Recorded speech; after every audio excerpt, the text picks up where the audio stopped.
for the first time since he was traded in September of '88 for tackle Jim Lachey. However, the big question regarding Schrader this afternoon was whether or not he would start this game given the sore shoulder that had him leave last Sunday's game against the Chargers. But he came out early, worked out today, seemed to have some good zip on his passes. He told me that his shoulder feels okay and that he will go as long as possible in this game. He also told me that he definitely plans to start. He's excited to play back here at RFK Stadium, and he wants to have a lot of fun. On a more serious note, he also has to have a good performance. This is the final year of his contract, and there's speculation that he may not be back next year with the Raiders, of course, as well as his teammate, running back Marcus Allen, who has a long-standing and now public feud with owner Al Davis. Their coach Art Shell told us last night this team hasn't laid it on the line game after game like Raider teams used to. He's very disappointed in this club. It could be the final game for a lot of Raiders. They do also have a problem at quarterback. Well, we watched Jay Schrader warm up. His shoulders bother him a little bit. He's going to start today, and I think he'll go as far as he can. You may well be seeing the last game, though, for some of the Raiders, like Bob Golick and Marcus Allen. And there is Big Art Shell, now in his third season as coach of the Los Angeles Raiders. His two previous teams were playoff clubs. And Joe Gibbs, the man who has led the Redskins to 3 Super Bowl championships. Came here in 1981 as an assistant from San Diego, moved up, and now ready to kick off for the Raiders is Jaeger. Hits the ball fairly deep. Brian Mitchell at the 3-yard line. And Mitchell is cut down at the 18-yard line. And there the Redskins go on offense. First down and 10. Jim Lachey, one of the best tackles in pro football, back at the left tackle position. He had a knee injury much of the season. Another huge offensive line, but it hasn't protected the passer like it did last year. Injuries have been a problem. Rippon at quarterback, as Bill Parcells pointed out, his stats this year reflect the drop-off in offense by the Redskins as a team. Biner could be a 1,000-yard rusher if he has 37 yards a day for a third straight season. Hand off to Biner as he cuts back.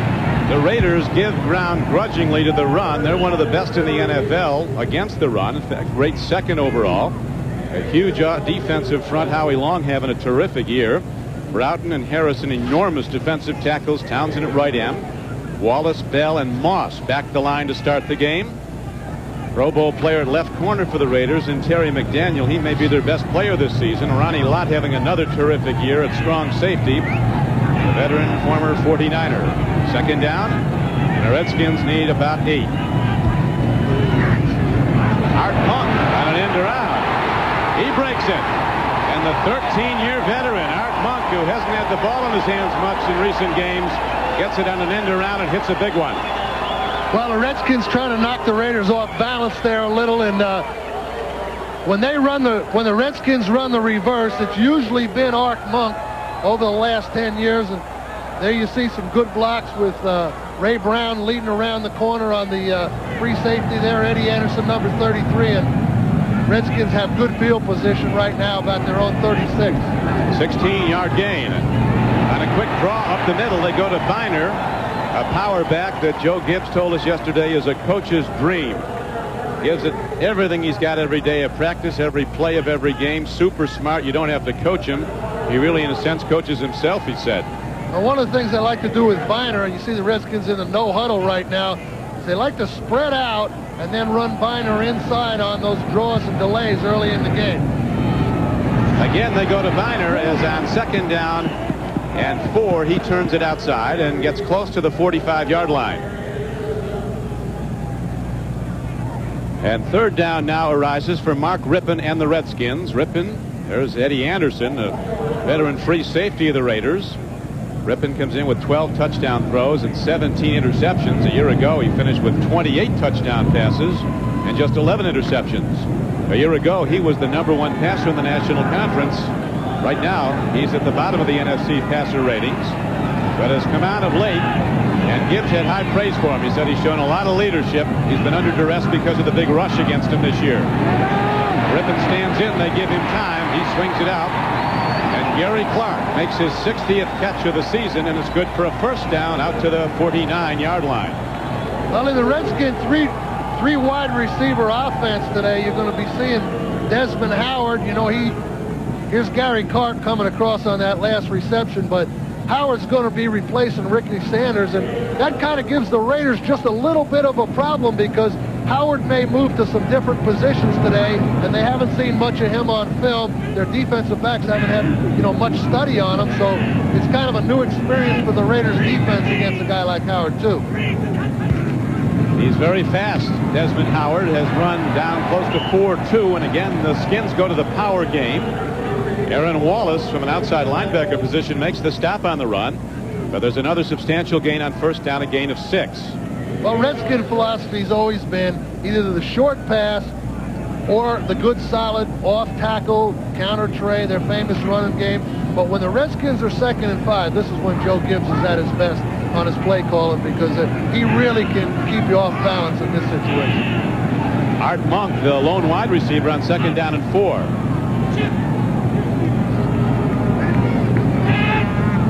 Terry Orr, the H-back, shifts. And Rippon on a call rollout fires a strike downfield to Art Monk. So Monk, Bill, very much in the game plan early. Well, this is the thing that Joe Gibbs told us yesterday, though, that they wanted to create a balance. They felt like the Raiders' defensive front line was just a little too strong physically to just say, hey, we're going to come in there and we're going to run the ball down their throat. So they're going to just try to mix both run and pass on first down, and they've done it successfully so far here in the first part of the ball game. Art Monk's caught just 11 passes in the previous 7 games, and very obviously they're looking to get the ball to 81 again. A Hall of Famer to be, as the handoff goes to Viner. Great offensive line blocking on first down. They rip open the Raider defensive front, and the gain is inside the Los Angeles 35-yard line.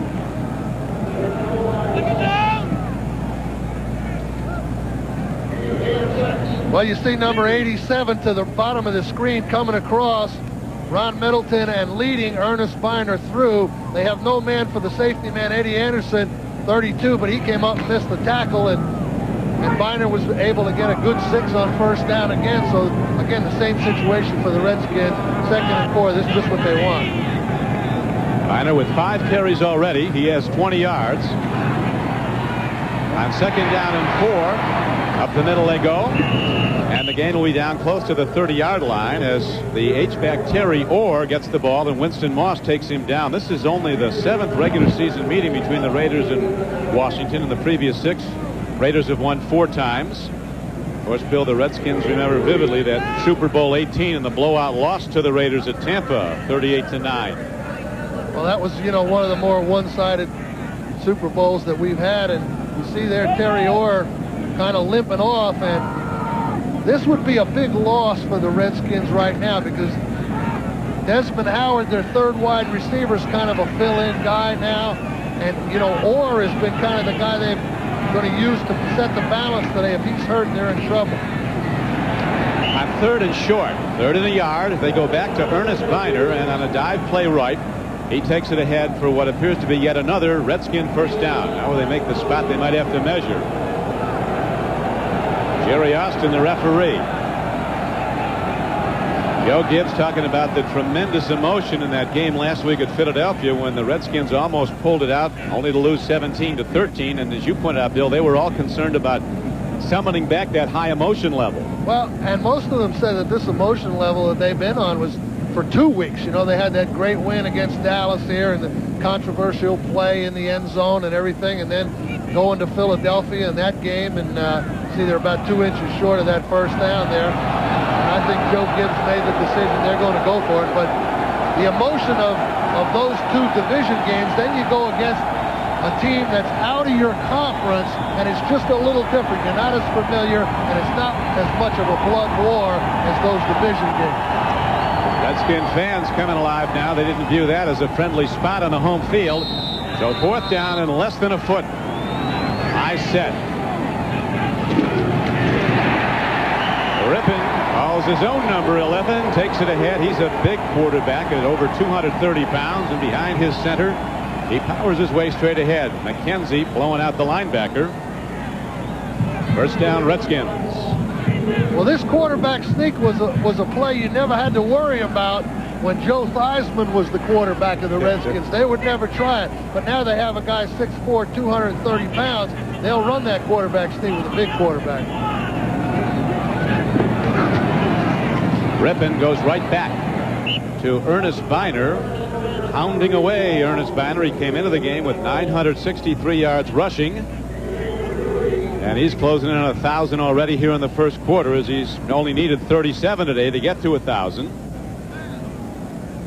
Game clock down to 7:53 and running. It was interesting, Bill. You've watched so many hours and hours of Redskin offensive tape. There's usually, what, 2 shifts and a couple of set changes? Well, it's usually 2 shifts in a motion, but they're doing a little more of an up-tempo offense today, trying to give Rippon a pre-snap read, and so they're a little less shifting today. Got the tight end Ron Middleton down the line with the lead block, and again they go to the run, and again it's Ernest Biner. Play with the right guard there, Mark Schlereth pulling through, and you keep having these 3rd and 1s, though, and you're not going to do a whole lot of business against the Redskins. And the whole key to stopping them is the first down defense. Make it 2nd and 10, 2nd and 9. You have a lot better chance that way. Howie Long at work. And again, Ernest Biner, our slant right, takes it inside the 20-yard line on 3rd down, and he appears to have a first down. As the Redskins have controlled the clock since the opening kickoff, we're now winding down to 6.5 minutes to play in the first quarter. Well, I think if you ask Joe Gibbs how he'd want to start the game, or you ask any coach how you'd want to start any game, this game has started just about the way the Redskins would like to have it, provided now they can drive it all the way in for the 7 points. You know, they've had the ball. We're almost into the 5-minute area here, and the Raiders haven't had a snap on offense yet.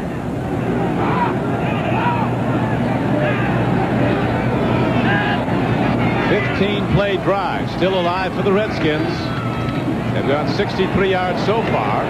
This time the Raiders rise up. They're reading 21 all the way, Bill, and they knock back Ernest Biner. They made their mind up. They were going to do something about that first down play, and they used a defense that involved a lot more pressure, and as a result, you see it's a minus play now, and now the Redskins should be able to dictate the down and distance and play the defense that they want to play. The current drive, and it's still alive. Run close to 10 minutes off the first quarter clock now. Rippon hands off, another straight ahead run by Ernest Biner, and he's inside the 20. 2nd down carry. Winston Moss, a huge outside linebacker, a former Tampa Bay Buck, made another tackle.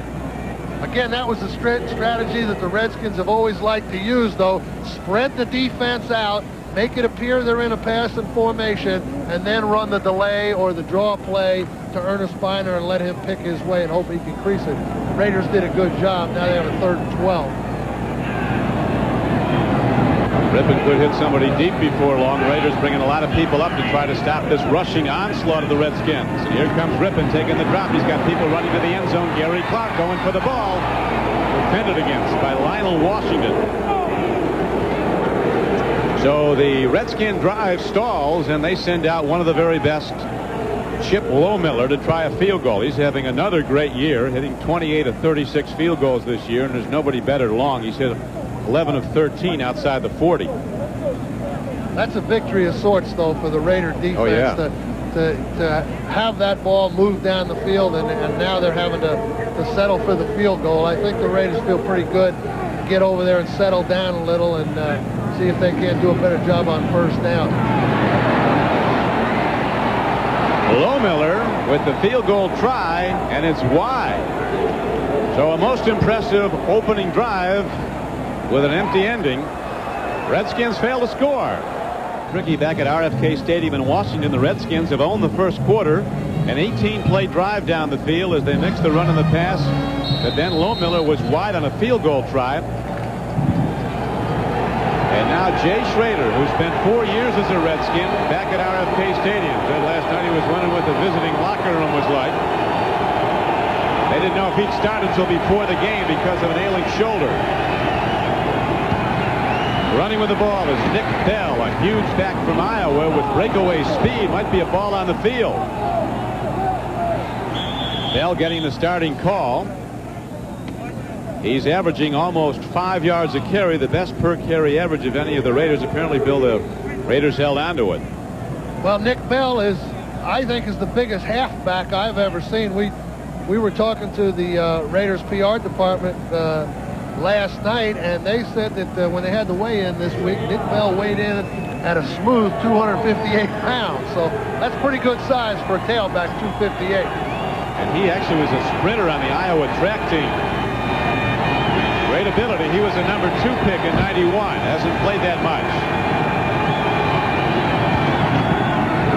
Once again, they go to Bell, and again, Redskins shut it down. Shane Collins, a rookie defensive end from Arizona State, makes the stop. Offensive line, Todd Pete starting at left tackle for the injured Bruce Wilkerson. Wisniewski will be going to the Pro Bowl again. Mosbar, top center. Montoya, another good season at guard. And McElroy plays right tackle. Steve Smith, as good a blocker as they say there is in the league as a fullback. Brown engulfed the deep speed. Ethan Horton, the tight end, they haven't gotten the ball to him much. Not as much as they'd like to. A 3 wide receiver set now for the Raiders on 3rd down and 2. This is Tim Brown in motion. Throwing a catch, and the dive forward by Tim Brown, and he's across the 35-yard line on a 3rd down and 3. It's a 1st down for the Raiders. Well, the real matchup concern here for the Raiders would be in their offensive line at the left tackle spot there. Todd Pete, number 64, and in this case he'd be blocking Fred Stokes, but Todd Pete's really a guard and has played guard his whole career, and he's forced into that tackle position today, and I'm sure that, you know, there's not a great comfort level for Todd playing out there on that space. He's used to playing in the confined quarters of the guard position. We know, Bill, that the Raiders have been challenged before this game by their coach and some of their team leaders to rise up and play the spirited Raider football that's been their hallmark, as they give good time now to Schrader. He lets a long ball rip. Nobody's back there but a Redskin, and it's picked off. A.J. Johnson on the run with blockers in front of him. He's across the 30 and the 35 and out of bounds at the 40.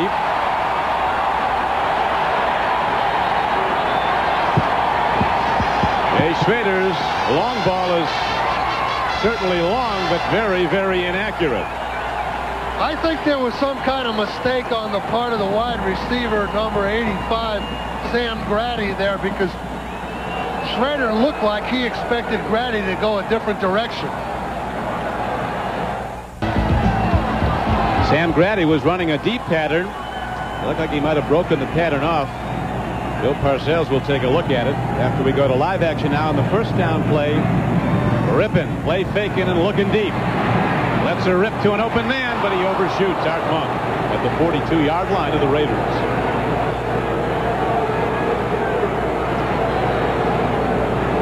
Here's the interception play now, thrown by Schrader. Well, there's Sam Grady right here in the slot, right here. And it looks like as he breaks his pattern, it looks like he should have come back here, but he kind of gives up, not expecting the ball. And he just looked like he gives up on the pattern, and that's why they had the interception. Rippin throws a long ball down the sidelines. On the fly is Desmond Howard. So Rippin, who has not had a warm welcome a lot of game days here in Washington this season after being the Super Bowl MVP last January. Now 3 of 6, as you see, for just 17 yards, but he's starting to look at the deeper stuff, Bill. Yeah, and this is the situation, though, that's always the toughest for a quarterback. You got a 3rd and 10. He had a 3rd and 14 right before the field goal, and this is when the Raiders' defense and the strength of their defense, which is at the quarterback position and on the defensive line with their pass rush, comes to the forefront. 3rd and 10.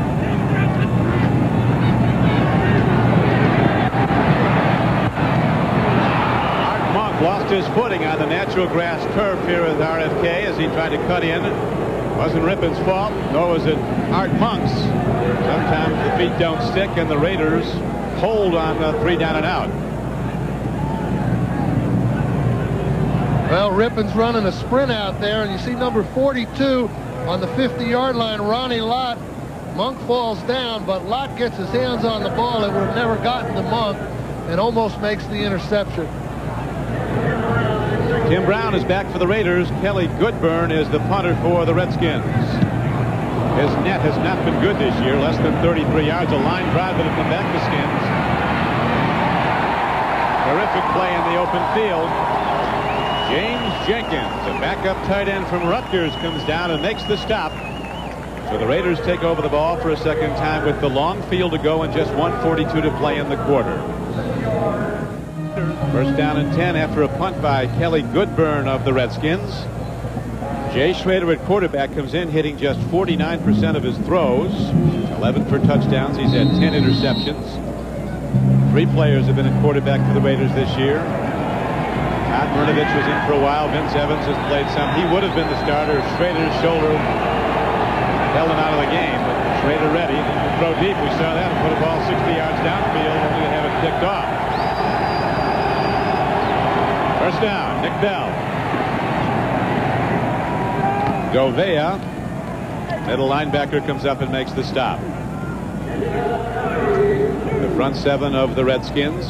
Charles Mann, his sack count down from 11.5 a year ago at this time to 4.5 this year. Shane Collins playing very well at defensive end. Wilbur Marshall's the only Redskin that'll be going to the Pro Bowl, having maybe his best year. Darrell Green, after recovering from the fractured arm, one of the best one-on-one coverers at right corner. A.J. Johnson, left corner, is the man who got the opening interception.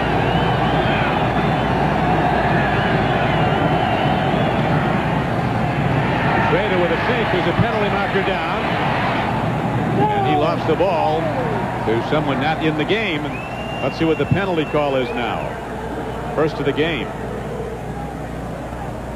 He was looking over towards Tim Brown. Illegal motion against Los Angeles. Bill, what about this Raider team? You know, it's the oldest team in the National Football League. Number 87 was moving when the second player was moving. The penalty is declined. Declined the penalty. How much restructuring needs to be done to get them back as a contender? I think there's quite a bit of work to be done with the Raiders team. I think the defensive line is very strong. I think that the cornerback position is strong, but every other spot, you know, could use a little help. And the primary one, of course, that they've got to settle on is the quarterback position. Marcus Allen, who publicly protested his use as just a third down receiver in the game now. Here's a throw and a diving catch on third down, but we'll see if it's enough for the first down. Well done by Ethan Horton, the tight end, making his 32nd catch of the season. And apparently with the Marquez, it's going to be close enough to measure. There's Ethan Horton making a nice diving catch. It's tough to see there from that angle whether the ball bounced up off the ground back into his stomach, but they call it a completion, but I think he may be a little short. Markers come out. But it was really interesting talking with him. Think that, as he put it, his team laid it on the line every week like the Raiders have been known to. Well, I think he's, you know, disappointed in the record and disappointed in the way they played, and a little frustrated and exasperated that some of the guys have spoken out, particularly a guy like Marcus Allen, who, you know, had a lot to say there a few weeks ago, and you know, picked Monday Night Football for the theater in which to say it, you know, and there's 44 other guys playing a team game, and you could tell from that little speech he gave, he had his own agenda that night. They do get the first down as the handoff goes to Nick Bell. He doesn't get much on a first down carry. Jason Buck was the man on the tackle, a former Outland Trophy winner from BYU. Jason Buck was a Cincinnati Bengal, an undersized defensive tackle with good speed, was of course a Cincinnati Bengal. Well, I think that's one of the things that the Redskin coaches, and that's the end of the first quarter, but are a little worried about the undersize of their defensive line against a big, powerful offensive line. Picture the Buffalo Bills in position to win their way to home field advantage in the American Conference for a third straight year if they win at Houston. Second down throw, and Schrader guns it downfield beautifully. Right on the numbers, he makes a first down throw to Tim Brown. A.J. Johnson was covering on the play, but Brown turns him in and makes the catch.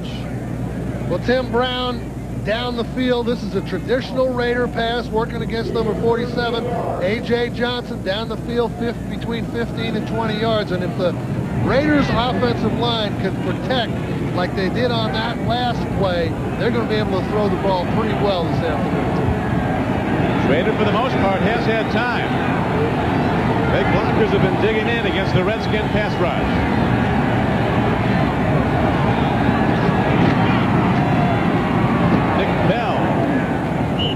Going after the football are the Redskins. Bell with 2 arms on it. The free safety, Brad Edwards, came up and made the first hit.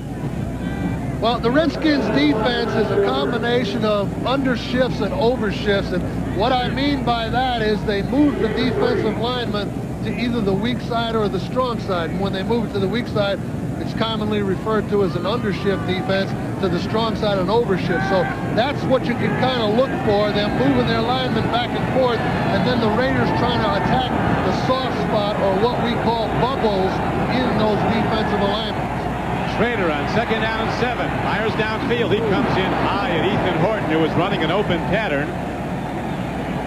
Schrader with an overthrow. He stretched out his tight end. That can put him on the sidelines. Well, Art Shell said that, you know, they've kind of ignored the tight end through the course of the year, and that they wanted to get back to trying to get the ball to the tight end. And, you know, if you look at the Raider history, and with Raymond Chester and Dave Casper and Todd Christensen, the great receiving tight ends they've had, it's always been a very integral part of the Raider offense.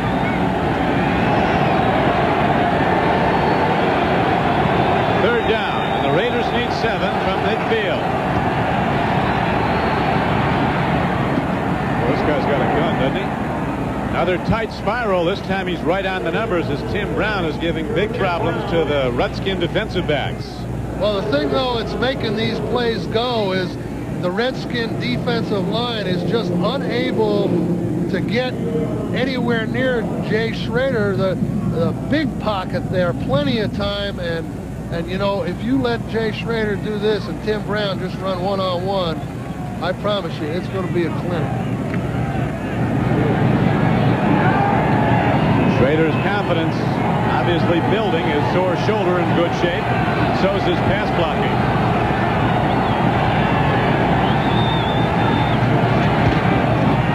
Makes the pitch to Bell. Takes a look deep. Now swings it out. Oh, man. Almost a pick by Andre Collins, the outside linebacker.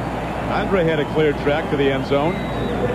Well, it's another one of those plays, though, like a one-time play that the Raiders tried on the throwback. And whenever you have a mindset in your quarterback, hey, this is a play we're going to try, like they tried that throwback, he threw the first interception. This is another one of those style of plays. He has his mind made up, and a lot of times you get an errant throw when you have your mind made up. I think he's better just going back and reading and throwing what seems to be there. Let's see what he does on 2nd down and 10. Going back and reading what seems to be there. It's again Ethan Horton, but he's wide of the mark. And so Schrader is faced with another 3rd down and 10 throw. And Jay's a little upset with that throw because not that it would have been a 1st down, but he had Horton open and he threw it a little outside that time. And Wilbur Marshall there, number 58's on the coverage, but it's just a throw behind Horton. He can't get both hands on it.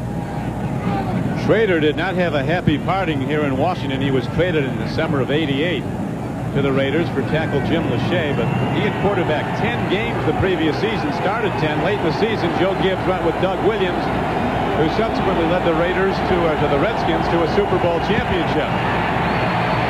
3rd down throw, and Tim Brown coming back at the ball may have had a tip. Alvoid Mays made a play on it, number 20. So the Raiders stall on 3rd down. You can see, though, that the Redskin defensive coaches, Richie Pettibone and Larry Peccatello, went for the blitz there to try to put more pressure on, and the coverage is a little tighter, and Alvoid Mays gets in there on Tim Brown this time and breaks it up. But the Redskins knew that they couldn't, you know, make the plays with the 4-man rush, so they went to the blitz. There's Richie Pettibone there. Yeah. One of the acknowledged best as a defensive coach. Hunter now in for Los Angeles. This is Jeff Gossett angling for the near sideline. He hits a knuckleball. And they'll spout it out of bounds at about the 22. This may be his shortest of the season. A 14-yard punt. And the Redskins take over. Bob Golick, maybe his final timeout, Bill. You had him in the beginning at New England when he came out of Notre Dame as an All-American. No, that's right. His second year. And Bob was playing linebacker for the Patriots at that time. And I was coaching the linebackers up there. And then he, of course, made the transition to nose tackle and has had, you know, an outstanding career for both the Browns and the Raiders. He absolutely loves this game and is really, in a sense, broken-hearted. This may be his last National Football League game. Gary Clark comes off the flank. A bit of an underthrow, but Clark backpedaling comes back to take in the ball. First down, Redskins. 18-yard gain on the play. Getting back to Bob Golick, though, last Sunday night after they were beaten. We'll let you do the replay first here, Bill. Well, you know, with Ricky Sanders out, the play-action pass, the guy that can get down the field the best for the Redskins and the more elusive receiver is Gary Clark. Art Monk's the guy that liked to put in motion and run those little read patterns, but Clark is the guy that liked to strike down in the 15 to 20-yard area and the deep area with. That was an 18-yarder and a first down. Sprint, rollout, downfield, throw. It's a pickoff by Terry McDaniel, but a penalty marker comes in. There's going to be an interference call, perhaps against the Raiders. McDaniel might have pushed off on Art Monk. I think what they're going to call him for is holding. I think as Monk went back to go against the grain there, that McDaniel grabbed his jersey. Good call. That's the call. First down. Not as big a mark-off, but it is a first down for the Redskins. Talking about Bob Golick, though, he was actually broken-hearted last Sunday night. He wasn't active for the San Diego game. He was on the L.A. Coliseum playing field, weeping really uncontrollably. He had to be consoled by his teammates, and Al Davis went out and saw him and said, whatever we do, we're going to try to find a way to activate this guy and get him in there one more time. Well, I think when you realize that it's over and you know, you want to play, and it's been part of your life like it has at Golicks for so long, you know, there is some emotion involved. Terrific guy out of Cleveland, Ohio.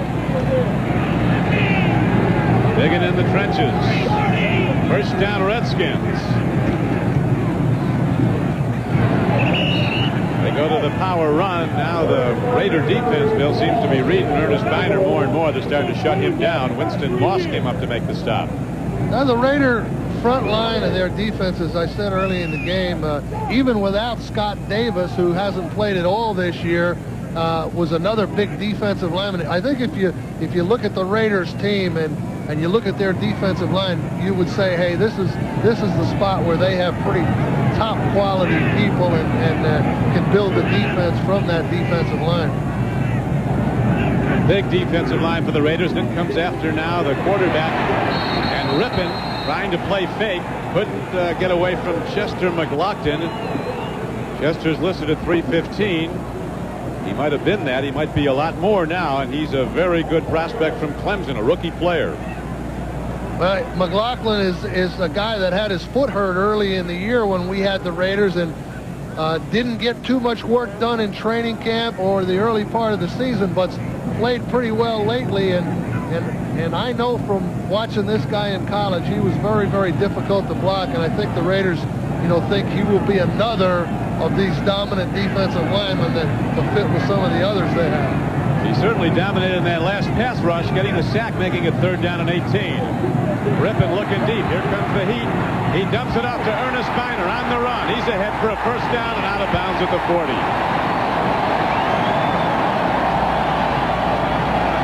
Rippon under the rush, dumps it off to his outlet man, and Ernest Biner does the rest. 19 yards and a first down.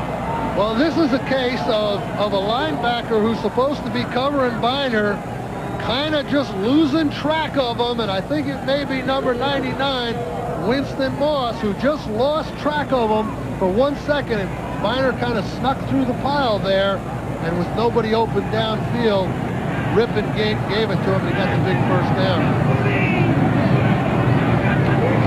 Still a scoreless game in the second quarter. Biner with a halfback option. And Art Monk can't hold on to the 25. Biner got it there. Well, you can. Joe Gibbs is pulling out all stops. You know, he's the second play of the game's a reverse. You know, they're trying to do anything they can to get a little momentum. Biner's thrown passes, halfback passes for touchdowns before, but they're trying to do anything they can to get the Raiders off balance and get a little offensive momentum. He joined us late. The Redskins started with an 18-play drive after the opening kickoff. Then Lohmiller missed a field goal. Still no score. Rippon. Cox reloads and dumps it off to his tight end, Ron Middleton.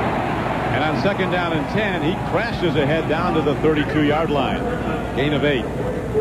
Well, Rippon pulled that ball down again. The Raiders' pass coverage is holding up pretty well. He's having to go to his outlet receivers, and the reason you see him pull the ball down is the Raiders are basically a man-to-man defensive team, and when they've got their guy, you know, Rippon can't throw it to him, so he has to look for the outlets, and that's what's happened the last 2 passes here. Now the Raiders go to a 3-receiver stack set to the left. Rippon fires. Catch is made. Desmond Howard makes the play. Just his 3rd catch as a Redskin, but it's good for a first down and keeps the drive going. Well, Desmond Howard, the rookie, you know, highly touted #1 draft choice, Heisman Trophy winner, but talking to Joe Gibbs yesterday, he said this guy missed a lot of training camp, and they could just never catch him up during the course of the season. Now he's forced in there in the absence of Ricky Sanders, but they say he's still kind of going through training camp, and he's had a hard time catching up. Missed training camp and a contract holdout. They love his attitude, though. Gibbs raved about him as a special teams player. Here's a handoff to Biner on a first down run. He's to the 24-yard line. Ronnie Lott comes up as the strong safety and makes the pop. They really were. He had extolled Desmond Howard really as far as his character and the way he plays the game. He said, we haven't used him much from scrimmage, but on special teams he's been one of our best guys. He'll play wherever we put him. Well, I think that's where he's gained a little respect too from the veterans. You know, and every time you get a guy with this much publicity comes on a team, this guy is going to have to prove himself to the Redskins, and the way Desmond Howard went about doing it was playing well on special teams this year. No question the posse is aging. There's the oldest member of the posse, Art Monk, in motion. On second down and 7. Rippon fires it away. As again, the Raiders had the heat on him. Howie Long was coming hard. And Anthony Smith, who's the Raiders sack leader with 13, was also in pursuit. Howie Long heads to New York tomorrow to join Bob Costas and company on NFL Live.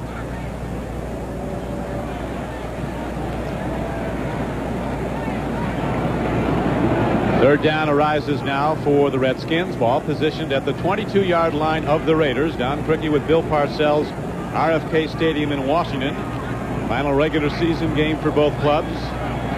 Redskins come in at 9-6, very much alive in the playoff chase for the final spot in the National Conference. Raiders playing for pride. They've shown a lot of it so far. Right now they show Jay Schrader, Bill, a defense he didn't like. He calls timeout. Well, with 7:14 to go in the first half and still no score, timeout on the field. Third down throw by Rippon as he stands in again. He dumps it off, but this time Middleton is down and he'll not make the first down yardage. As they get him, Anthony Smith falls on him, and so the field goal unit comes back out.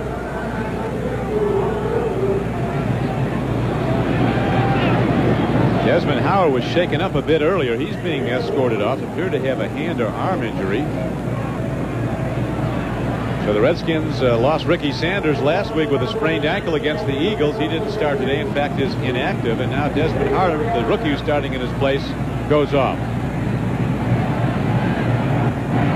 Now we're told it's a separated shoulder. He'll not be back today, Desmond Howard. Lohmiller, though, is back in form as he spins a 39-yard field goal up and good for the Redskins. And Washington, with 6:34 to play in the half, finally goes on the scoreboard and leads 3-0. Field goal by Jim Lohmiller, who now kicks it off to the Raiders. 3-0 game, 6.5 to play in the first half. Sam Grady, super fast, tries to turn it wide, but good special teams play. And the Redskins close him down as Schrader gets set to come back out.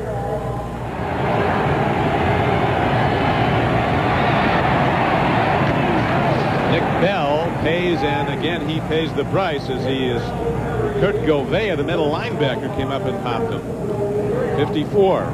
Well, Kurt Gouveia is a very instinctive, quick, kind of the leader on the defense there. And Larry Peccatello, the defensive coordinator of the Redskins, yesterday said that last week, Gouveia had missed a few tackles because he has a shoulder that's bothering him. He didn't practice at all this week, but you can see it's game day, and like a lot of the Redskins, he's out there. Yeah, he said he wanted to see and watch him to see if he could use the arm, and now fighting hard again is Nick Bell. That was on a 2nd down and 7 carry. He'll be about 2 yards short of the first down as he takes it out to the 30 and is hit by Danny Copeland, the strong safety. Well, Nick Bell looks like he's starting to get his a feel for this game. He run those last 2 plays better than he did the first couple when he started the game. And sometimes when a guy hasn't played too much, like Bell hasn't, and you get in there and you know you're going to carry the ball 15 or 20 times in the game, it takes you just a little while before you get the feel of making the right cuts. And it looks like he's kind of starting to get the feel of that right now. Yes, it does. He is now the deep back behind the blocking back, Steve Smith. Play fake. Schrader airs it out. On the fly is Sam Grady. No flag. Grady was looking for him. Darrell Green on the fly right with Sam Grady. There's 2 of the fastest people in pro football running step for step. Very nearly a 50-yard hit, though, for the Raiders. Well, Grady has great speed, and, of course, so does Darrell Green, and they're running stride for stride, and the Raiders, of course, won a little pass interference, and, Grady just dropped that ball. It's good coverage by Green, but the ball was there. He had the opportunity to catch it. He just didn't catch it. So Schrader tries to hit big on first down. Now he faces 2nd and 10.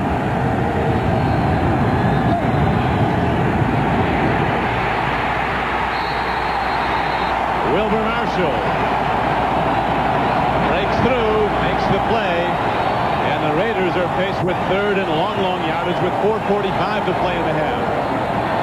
And Wilbur Marshall is one of the guys on this Redskin defense that has the ability to make big plays. And, every defense doesn't have 11 guys that can make big plays. And the Redskins have a few on their defense, Green and Mann, but I think the big playmaker, if you count pass defense and run defense and rushing the quarterback, this is the #1 guy the Redskins have, Wilbur Marshall. As he told us yesterday, Billy, this is his best season. He's sure of that. He's going back to the Pro Bowl. Here's a blitz, and Schrader is swept under. Danny Copeland, the strong safety, lined up wide and took off like a track athlete, nailing Schrader. But you see what's happened here. In the early part of the game, the Redskins were approaching it defensively with the 4-man rush and the little conservative approach. And now they've changed up. You see him on the top of the screen. Marcus Allen tries to come over and pick him up late, but the Redskins have now found out they're going to have to blitz to get to Jay Schrader, and they've done it successfully a few times here in the last 2 possessions. Jeff Gossett now in the end zone for Los Angeles. Brian Mitchell back for the Redskins. Well hit by Gossett. Here's Mitchell. They set up a return right. He's losing yards the way he's heading, and they're going to get him back at the 43-yard line. Mitchell will not fair catch, or very rarely. Ethan Horton ran him down there. 3:19 to play now in the first half. Still 3-0 Redskins. Joe Gibbs, a longtime adversary on the field of Bill Parcells, but he gave you a welcome yesterday at the training center, Bill, like you were one of his former players. Well, yeah, he gave me a big hug, and of course we've been in competition for a long time, and he's a guy that I just have great respect for. And being in the same division and fighting it out, there's some great battles, and I remember him and he remembers him, and he's just a great guy and a great reflection on the National Football League. It's been said about him, when things are worst, he coaches best. He almost enjoys what his team has been up against this year, having to rally back. Here's Rippon on first down. Gary Clark. Lots of Raiders collar him and knock him down to the 48. Well, Joe Gibbs' problem right now is the absence of skill people. With Ricky Sanders out at the wide receiver, and now Desmond Howard out. He just has Monk and Clark as his two veteran receivers, and then number 24, Carl Harry, off the practice squad as his third guy. And they weren't looking to play Carl from scrimmage. They just activated him. Redskins running low on wideouts, as now they have second down and 4. With a run, Miner fighting ahead, and he's across midfield and down to the 48-yard line. He'll be close to a first down. Brief skirmish. Well, one of the things the Redskins like to do, they spread you out all over the place, and then run those draws to Biner right up the middle. And, you know, that's been their theory for a long time. Spread out and run the draw. Try to get you in uneven spacing. Rippon airs it out to Art Monk. And the super hitter, Ronnie Lott, comes up and fires right at the opportune moment, knocks the ball free. Here's a guy I know you have great admiration for, Bill Parcells, and at our meeting with him last night when the Raiders came in, it was really inspirational what this guy had to say. Well, I'll tell you, this has to be my favorite player that I never got to coach. Now we go on second down and 10, and the Redskins are shut down. That was Ricky Irvins coming out. Lott said, you've got to find a way to get yourself up to play. You've got to make it fun. You've got to lay it on the line every game. Leave some of yourself on the field. And our guys haven't been doing that. Ronnie Lott certainly has every game. 3-0 with less than 2 minutes to play in the first half. On CRIQUI with Bill Parcells. Bill's just surprised at all the Raiders are playing like they are. Well, the Raiders got to be happy with the way this game is going. Their defense is playing well. They're putting a little pressure on the quarterback in a 3-point game. You know, they got to be happy with the way it's going right now. Schrader's had a lot of open receivers running in the Redskins secondary. Sometimes he's hit them, sometimes he's had overshoots, but you have to think that he's going to go back and hit some big plays against the Washington pass defense if his pass blocking holds up. The last time he had the ball, though, you remember, the Skins got a rush, go with blitzes from a safety, from linebackers, got an overmatch against the blocking wall, and got to Schrader twice. Now it's Rippon ready to throw for the Redskins. Outlet man is Irvins. On third down and 14, Ricky Irvins, a quick little back, is down to the 45-yard line. Well, the Raiders defense has held up well, and you know, they've got to be very pleased with 1:42 to go against the Redskins. And I think that the Raiders, if they can just get some offense going here, will have a game. Well, the Redskins seem to have found the defensive strategy, though, the blitz pressure on the Raiders, and unless the Raiders solve that, then the role is reversed, because the Raiders had good success against the 4-man rush, but no success against the blitz. Tim Brown fair catches the punt, and it'll be 1st and 10 from the 11-yard line. Ricky Sanders to the left, injured wide receiver Ernest Biner, 2 yards short of 1,000 yards for the season rushing. He was dinged in his last carry, but it looks like he'll be back. Well, they can't afford to lose him, because he's the guy that, as you said early, and Joe Gibbs made reference to yesterday, he's one of the best practice players they got. He can run, he can block, and he can catch. He can do it all, and of course he has the numbers to back it up. And as we saw earlier, Billy can throw. Through the pass, Art Monk couldn't hold on to it. Vince Evans now comes in to run the Raiders offense. 37 years old.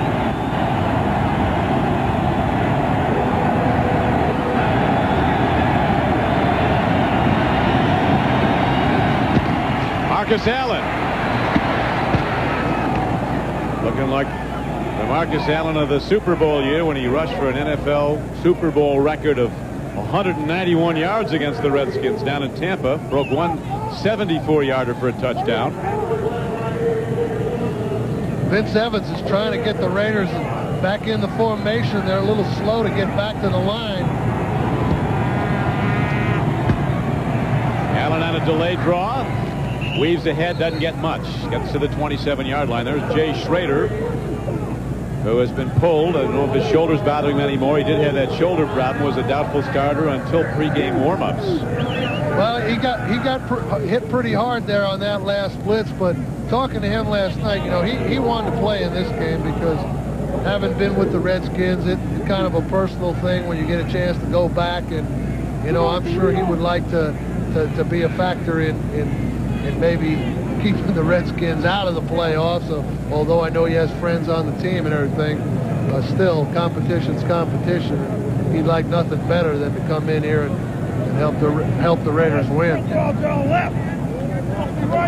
Bill, you'll remember what you called his coming out party here in a Monday night game. Well, it was an unfortunate night for Joe Theismann. That was the night that I think most of football America remembers Joe having that broken leg and some of the vivid shots that were taken of that. But this guy came off the bench and kind of lit up the scoreboard on us that night. That was really the beginning of Jay Schrader's football career. Report on Ernest Biner. He has a bruised back. They'll check it more at halftime and determine whether or not he'll come back to play in the second half.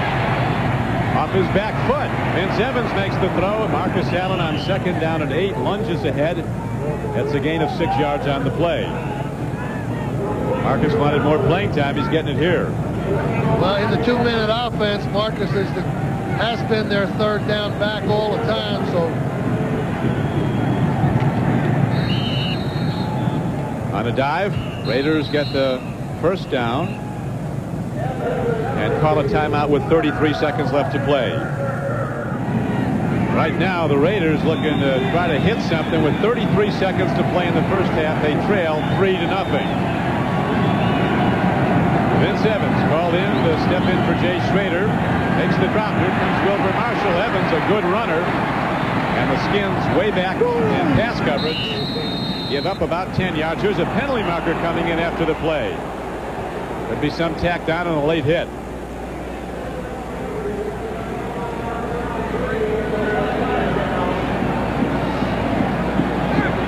At the end of the play, personal foul, they hit number 55 in the defense. 15 yards, first down. Andre Collins. All of a sudden, the Raiders are in long field goal range. Well, Evans down, and of course, Collins is late. And, you know, they're trying to protect the quarterback. You know, another 7 or 8 yards, though, and the Raiders are in field goal position. We may have a tie game here at the half. Vince Evans gets time, swings it off, but he misses Marcus Allen. 19 seconds to go in the half.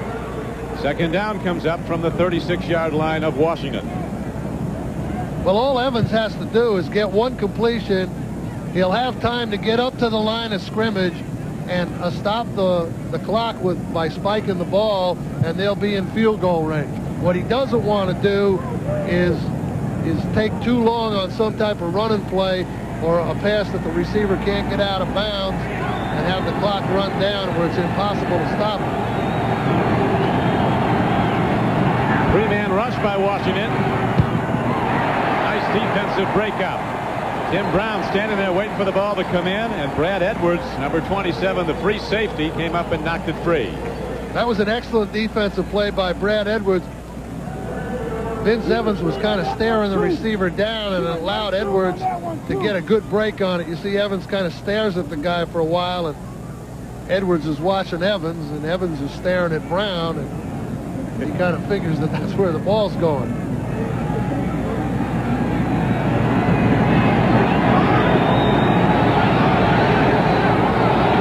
Third down.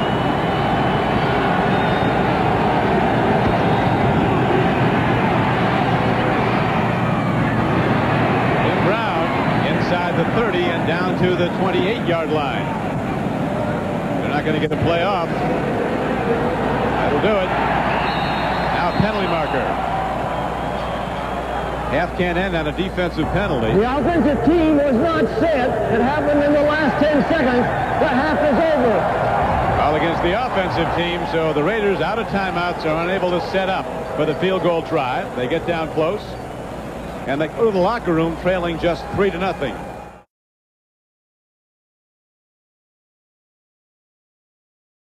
The NFL's recently crowned fastest man, but not enough speed to beat the pursuit of the Redskins as he's down at the 21-yard line. As we look at the Coors Cutter halftime stats, I don't know, Bill, whether offenses weren't playing good or the defenses were especially good. I think it was the defenses, and you know, the Redskins had the ball the way they like to have it, but they don't have all that much to show for it. And you know, the Raiders just weren't able to do anything. They just kind of mismanaged that time right there at the end of the half, or it might be a 3-3 game, but both offenses have been kind of struggling here. Both defenses playing pretty well. Vince Evans, who went in for Jay Schrader in the second quarter, opens the third as quarterback for the Raiders. Nick Bell turns it up, turns it ahead. Hannah Storm just talked to Jay Schrader, who was pulled in the second quarter, and in Hannah's opinion, Jay was very upset about being pulled. It did not seem to be over an injury, Bill. Well, you know, he wanted to come in here and play well, but you know, there's been an unsettled quarterback situation at the Raiders all year long, and I don't see why there's any reason to think it's going to be settled here in the last game of the season. Nick Bell breaks it again. A second carry, a second first down run. First 12 yards, then 11, and the Raiders had the ball out to their 46-yard line. High above RFK, Al Davis watches a team that he's not at all happy with this season. Jay Schrader, you have to wonder if he'll be back with the Redskins or with the Raiders next season. His contract is up, and the numbers aren't there. The passing numbers. Vince Evans with a great fake. He dives ahead, and the Raiders move again for another first down. Looked like the running back fell, Bill. Well, it just goes to show you that you get a couple of inside running plays going like the Raiders did, and then all of a sudden you come with a bootleg or a miss, anything that kind of looks like a running play, and there was a little slip there on the part of Bell, and Evans just kept the ball, and there was no pursuit by the Redskins. Now the Raiders got the best drive of the game going for themselves. Pitch back. Bell. Penalty markers are down, as so is Bell on a first down run to the Redskins' 41-yard line. Raiders heading back. Looks like it might be against him. Holding number 77 of the offense. 10 yards. It's still first down. Reggie McElroy called for holding.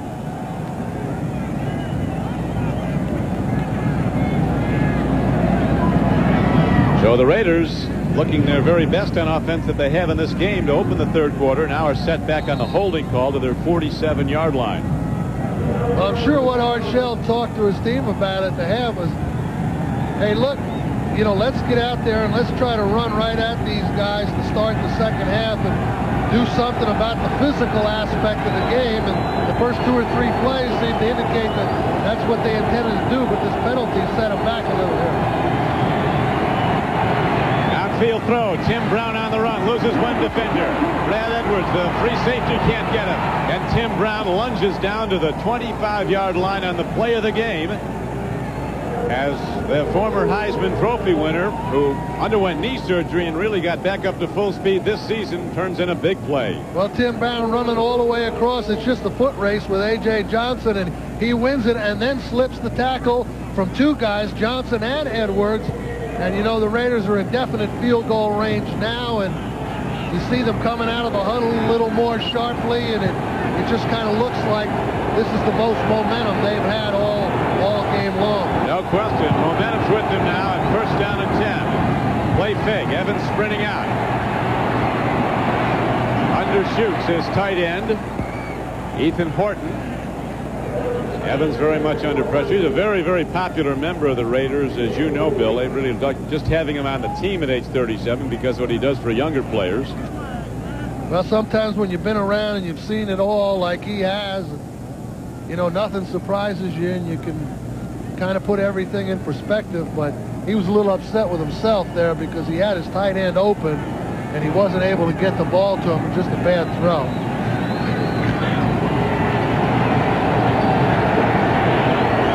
Second down and 10, and RFK kicks in. Most of these people stand the entire game. Downfield throw into the end zone. It is picked off. Darrell Green picks it up, and he's on the run. And Green is out to the 9-yard line. Willie Gall had his arms outstretched. It looked like he was going to take it in for a score. The first interception of this season by Darrell Green ends the Raider threat. The Raiders had their best drive come up short. Let's watch that interception a moment ago.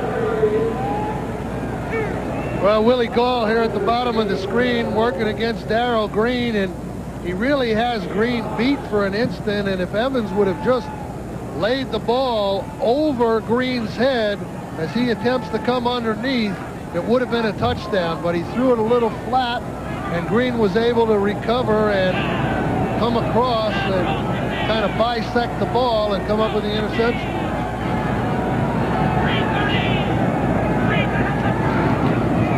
Mark Rippon on second down goes to the run again, and Irvin breaks through.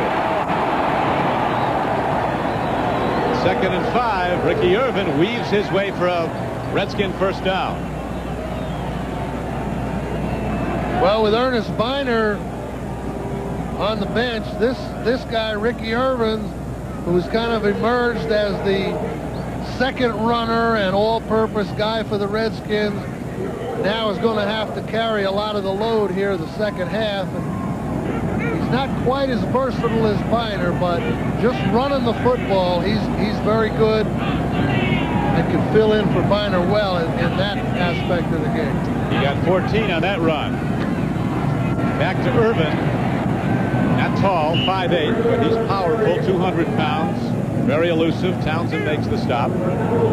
He's another one of those backs that seem to be kind of emerging in the National Football League. Emmitt Smith, Barry Sanders, Thurman Thomas, and now Ricky Irvin's here. The low center of gravity, Barry Foster's another one. The low center of gravity backs that hard to tackle, hard to get a good shot at, and pretty durable.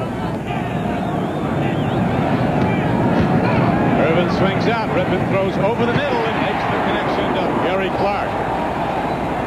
So the Redskins come right back. Ronnie Lott makes the tackle, but he does it 15 yards downfield. Well, you know, I always felt like in playing the Redskins, and of course having played against them 16 times, that this was the guy right here you had to make sure that, or try to make sure that he didn't get going, because this guy is capable of making big play after big play, and he certainly made his share against us. This is a guy you have to do an awful lot to try to take out of the game if you're going to stop the Redskins. But it should be duly noted, Bill, also your Giant teams won their last 3 games at RFK Stadium. This is a very difficult stadium to win in for anybody. Did you find them particularly difficult to prepare for, the Redskins?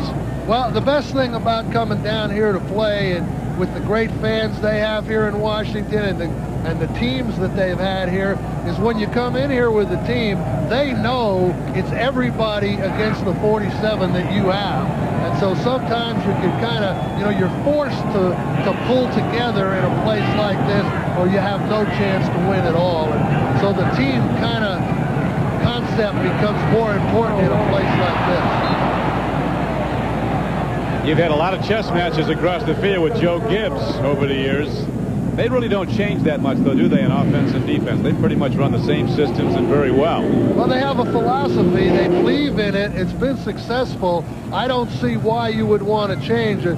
But after you play against the guy so much, or he plays against you, you get into that situation where, you know that he knows, and he knows that you know that he knows, and you get into that kind of thing, and sometimes you kind of paralyze yourself with a little overthinking, and I think that happened a couple of times to me against the Redskins from my own personal standpoint.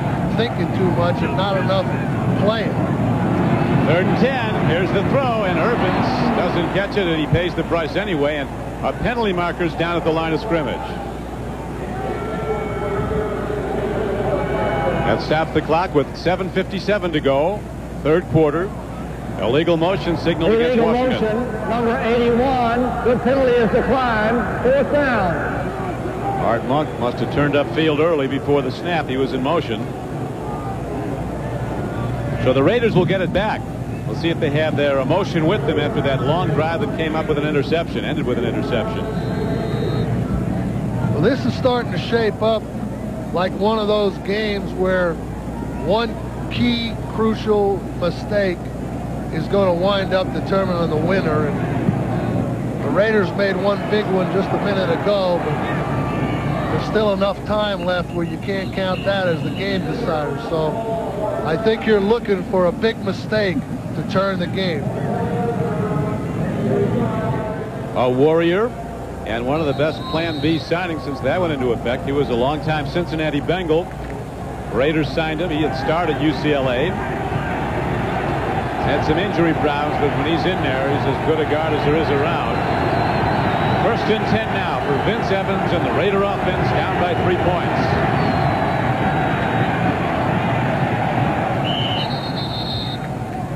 Big Nick Bell runs it. Not for very much, gets a couple of yards. Here's how the Raiders form chart went on offense. That early interception, the deep throw by Schrader. Punt. Couldn't get a field goal off, had no timeouts. We're down close just before halftime, but time ran out. And then the end zone interception of Vince Evans by Darrell Green stopped the opening drive of the 3rd quarter. What would you do if you were Raiders coach right now, Bill? Well, I would try to do what they did in that last possession, run it a little bit, and then try to mix the pass in. This Bell is a big, strong guy, and it takes more than one Redskin to get him down, and you can keep the 3rd down conversions down pretty low if you run him on 1st and 2nd. And of course, you can't do that every possession, but he's a guy that can keep the 3rd downs down like they have right now, about a 3rd and 3, and you've got a good chance to convert if you can make it 3rd and 2 or 3. Have to like his numbers, averaging 5 yards a rush. He's been doing that all season long in a limited number of carries. Came in with just 60 carries, but averaged 4.9 yards a run. Wilbur Marshall is eyeing him on 3rd down and 3. Schrader waits on the sidelines. Yanked in the 2nd quarter. Here comes the rush. Evans throws it. A little bit too much lead on it for tight end Ethan Horton. And a penalty marker down at the line of scrimmage.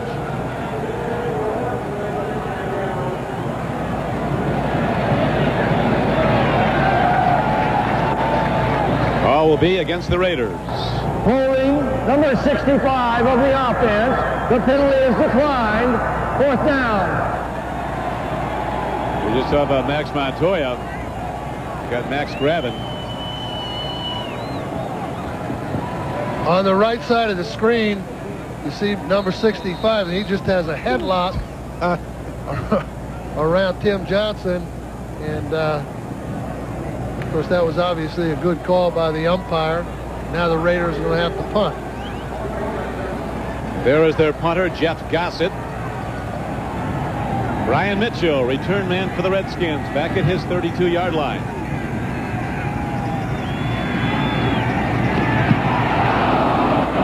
Too deep. Mitchell waves off, tells his teammates stay away as they let it carry him out of bounds at the 38-yard line. So with 6:15 to play in the 3rd quarter, the Redskins continue to hold to just a field goal lead from their 38-yard line. Rippin to Clark, who has that great knack for getting down on his knees and catching it just off the turf as he makes a 1st down reception, good for a gain of 18. Well, all of the Redskins play-action passes like the one you see here are down the field over 20 yards. The Redskins do not have very many play-action passes, and when they throw one, you can be sure that the ball's going down the field quite a ways. And that was a good example of it right there. Rippon froze him with the play fake. He faked that end around to Monk that they run earlier in the first quarter. Ricky Irvins. Guy's a tough guy to find, let alone tackle. Hides behind his blockers and breaks it for a 12-yard gain. First down, Washington. Winston Moss was the tackler. Now the Raiders defense, which has played very well all day long, now is facing probably the toughest time they've had to face during the game, because the Redskins have the lead. They're already in pretty close to Low Miller's field goal range, and they've got real pressure on the Raider defense right now. Just as you said that, Low Miller started swinging his leg on the sidelines. He's getting ready. Irvins again is caught, gets away, and is knocked down. There's no gain. They almost had him for a 5-yard loss. But one of the things you don't want to do when you're in field goal range is run backwards.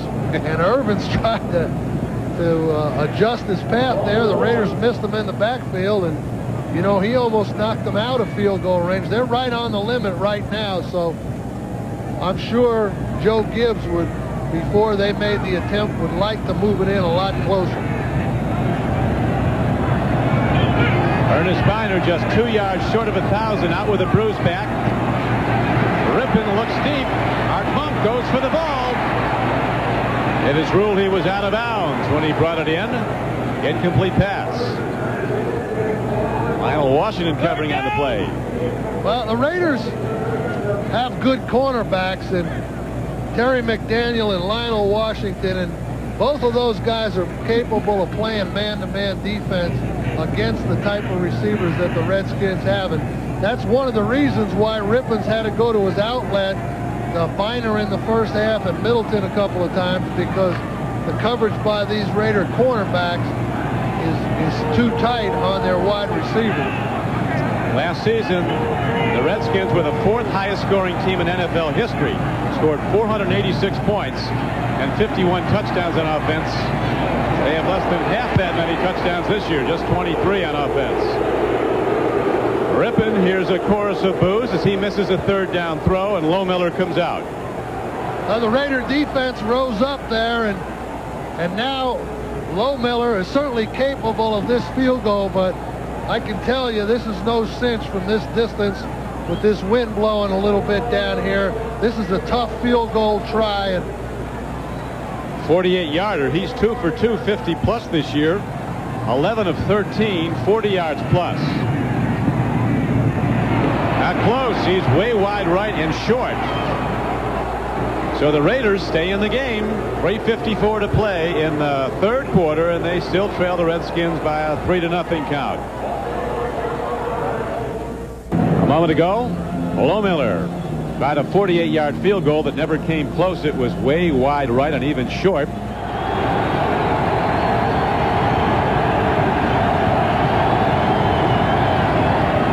Vince Evans buys time with the fake. Throws to Ethan Horton. And he piles ahead. Moves that pile ahead and gets a gain of about 9 yards to the 40-yard line. Andre Collins on the tackle. Raiders playing relatively well in tough conditions for them. It was almost 80 when they left Los Angeles yesterday. Chill factor's now down close to 0 here in Washington. Yeah, but I don't think it's cold enough where it really makes a difference today. The wind isn't that bad and the temperature isn't that low. And I think, you know, once you get running around out there, you can warm up pretty good. Nick Bell at the pitch, and a 1st down carry as he gets ahead for 3 yards and a 1st down out to the 42-yard line. Nick Bell's starting to run with a lot more confidence than he had early in the game. You can see him nodding to his offensive lineman, and you know, if the Raiders are going to do anything, it's going to be just with the mixture of Nick Bell exclusively on the running game. I don't think anyone else other than Evans has a carry, and then you know, maybe a downfield pass to Brown or Galt, but that seems to be all the weapons available to the Raiders today. On 1st down, Bell has a blocking back and Steve Smith in the backfield with him. Play fake to Bell. Vince Evans takes a look. Here he goes. He He dives across midfield on a first down carry, a scramble by Evans at age 37. He's ahead for 8. That's another element now that the Redskins were not really going into the game expecting Schrader. You know, they're not all that geared to play against a scrambling type guy. And of course, they've had their share of scramblers against them with Randall Cunningham being in the division. But Evans this scrambling's a little unexpected from him. He's got 34 yards already on just 4 scrambles. Hasn't lost that foot speed even at age 37. Now second down and 2. Gobey on a blitz. He eludes him. Makes the connection to Andrew Glover. A second and 2. They only got about 1.5 yards, so it'll be 3rd and a yard or less. Now the Redskins were able, on that play with the blitz again, they broke their middle linebacker, Kurt Gobey, just completely clean, but with Evans' athletic ability, he was able to elude the blitz. He saw it coming quickly and get the ball back up the field to where they have a 3rd and 1 now. And I'd be looking for Nick Bell if I were the Redskins. Unfortunately, he's not in the game. Yeah, Marcus Allen just came in for Nick Bell. Split backfield on 3rd and 1. And they're going to throw. Marcus makes the play. He's down to the 41-yard line. So the Raiders throw on 3rd and 1, and they hit a 9-yard gain. Well, that's a little bit of gimmickry by Art Shell and the Raiders. You know, send what looks like your short yardage offense into the game and then shift and spread out and throw a quick out, hoping you catch the Redskins in a zone defense, which is exactly what happened.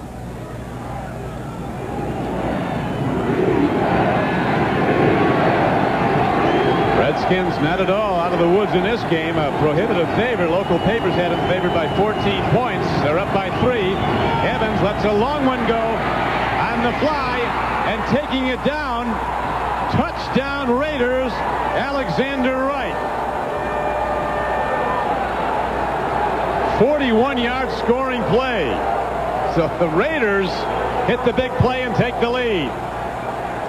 Well, Alexander Wright, the speedster that was drafted in the 2nd round by Dallas, just working against A.J. Johnson here.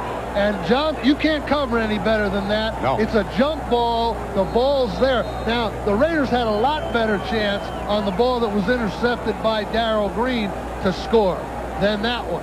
And you never know. Sometimes it's just the luck of the draw, and that's just what happened. Good coverage. The ball's there.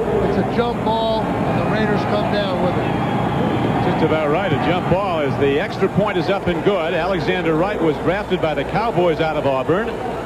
They thought he dropped a lot of passes and traded him to the Raiders. Raiders love speed, and Alexander Wright was recently crowned the NFL's fastest man in that annual competition. And he comes down with the biggest catch of his career. Well, Alexander Wright off the good hard play fake. You know, Evans is just, he has his mind made up. He's just going to throw it deep to Wright no matter what the coverage is and what happens. He does it. Johnson's there. The ball's up. They both jump, and Wright comes down with it. Strangely enough, one of the reasons that Alexander Wright is not on the Dallas Cowboys anymore, and I know this for a fact because I talked to Jimmy Johnson about it, he didn't think Wright's hands were good enough. Of course, Evans is pretty happy about that turn of events. That's his 3rd touchdown pass of the year. He's thrown 3 interceptions, 1 today, Vince Evans. And it was just the 11th catch of the season for Alexander Wright, his 2nd touchdowns catch. But the Raiders, who struggled on offense, had an end zone interception stop 1 drive in the 3rd quarter. Keep hanging in with their defense and finally hit a 41-yard touchdown pass play. Now Danny Copeland goes back along with Brian Mitchell to return the kickoff. Onside kick. The Raiders want to win this game, but that won't do it as it was picked up by the Redskins.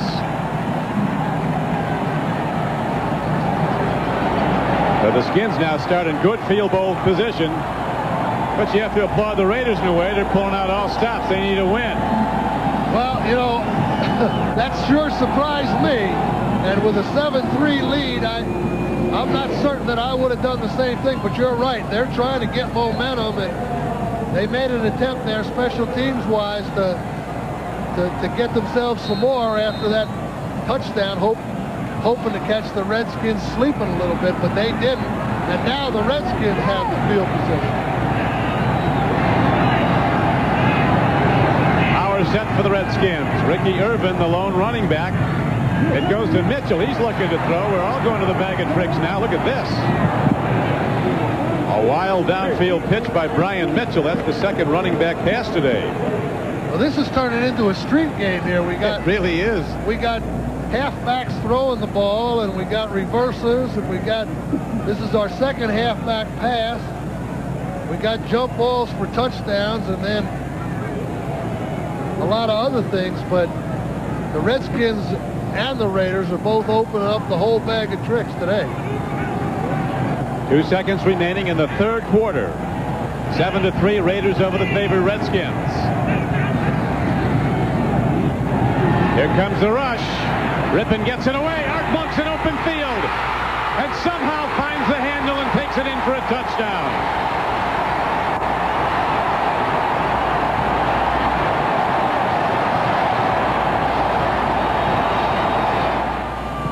The pass was there. He juggled it, took it in, and quickly the Redskins come right back after they lost the lead and regain it.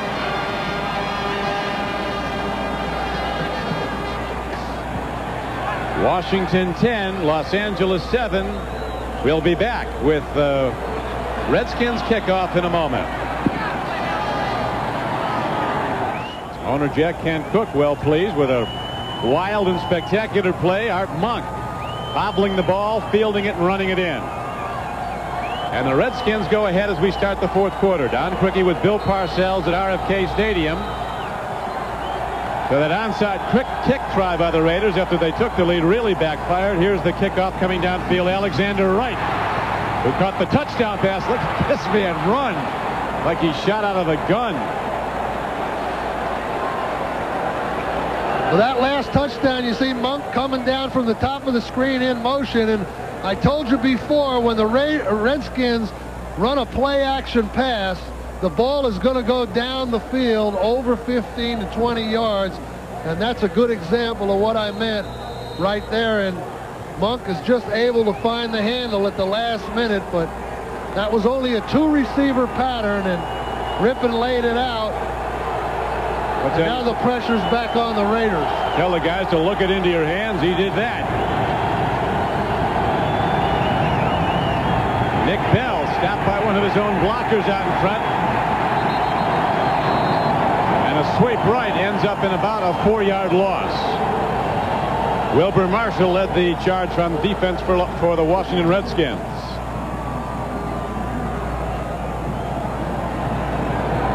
Wilbur Marshall working against Ethan Horton, and then Steve Smith fights off both of those blocks, splits the double team there, and along with number 55, Andre Collins, they create a minus play, and now the Raiders are 2nd and 14, and this has been when the Redskins have liked to blitz a little bit, so stay alert for that. Here they come. They're blitzing, they pick it up. Long ball downfield. Alexander Wright was fouled on the play. It'll be a first down for Los Angeles. Running on a fly downfield. Darrell Green running with him, and a penalty marker came in. Well, they're talking about whether the ball was catchable now or not, I'll bet. Could be illegal contact. I don't think you can overthrow this guy. We're talking about speed here. Well, there's a lot of speed, but when you blow by Darrell Green, that's humming. Now the question is that little contact, did that keep right? There's no foul on the play.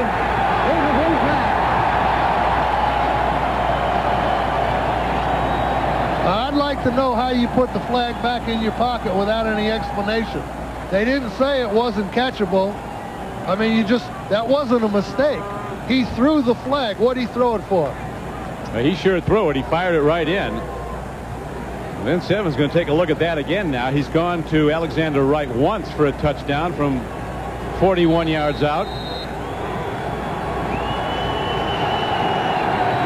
I'm still trying to figure out why he threw the flag.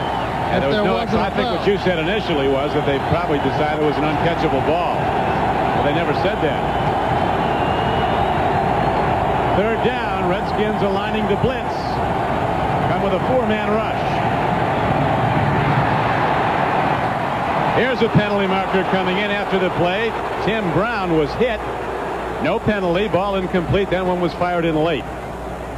This is definitely against the Redskins and a first down. Defensive pass interference, number 20. First down. Well, they told us what that one was for.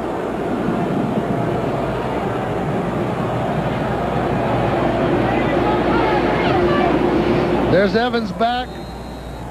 And Mays is there a little too soon, and he bumps Brown, and Joe Gibbs a little upset. Now, he was happy about the last one and not too happy about this one. A lot of time to go. 13:57 to play in the game. Redskins have taken back the lead from the Raiders 10-7.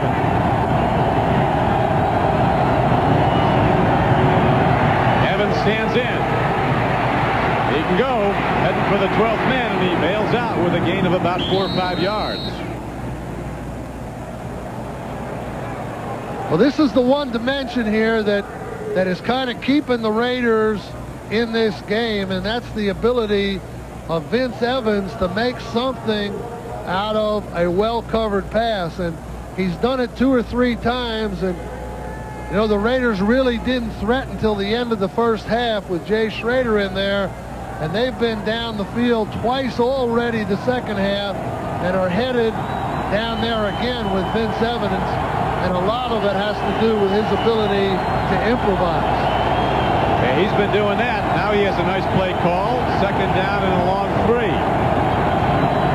End around. Tim Brown looking to lose Andre Collins. He does, but then Tim Brown loses the ball. Picked up. This is Andre Collins on the run, heading towards the end zone. He's out of bounds at the 5-yard line. Fred Stokes knocked the ball free.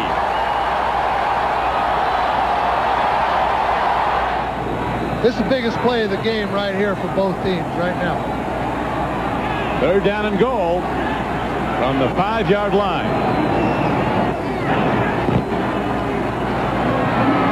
Rippon fires over the middle. He put too much pop on the ball, and he again inaccurate over the middle, trying to hit Gary Clark. Almost shades of a week ago at Veterans Stadium in Philadelphia when he missed Clark late in the game. Clark had his hands on it and lost it with 34 seconds to play. Well, this is what exasperates you as a coach. You have the right play called. Everyone on the team executes it correctly except the quarterback. There's Clark wide open, just not a good throw. And, you know, you could thank Mark Rippon for the Redskins having to kick this field goal. I'm sure he knows it. And the normally outstanding Chip Lohmiller's no short thing today. He's missed 2 of 3 earlier ones. He does hit this one, but even after the big return that gave the Redskins a 1st and goal at the Raiders' 5-yard line, they get only 3 points and lead by 6. Well, this last third down on the goal line, I think, looking at Rippon right here, you get a good look. Clark's wide open. The ball was not tipped. It just wasn't thrown well, and Clark just can't stretch out. You see him looking. He knows he should have. That should have been a touchdown. And, of course, Rippon there, he knows it should have been a touchdown. And instead of having a 10-point lead now, they have a 6-point lead. And, of course, the touchdown would put the Raiders back ahead. Raiders down by just 6. Redskins miss a knockout punch with 1st and goal at the 5. Down here is Alexander Wright fielding the ball. He gets there fast, does Alexander. He's out to the 32-yard line.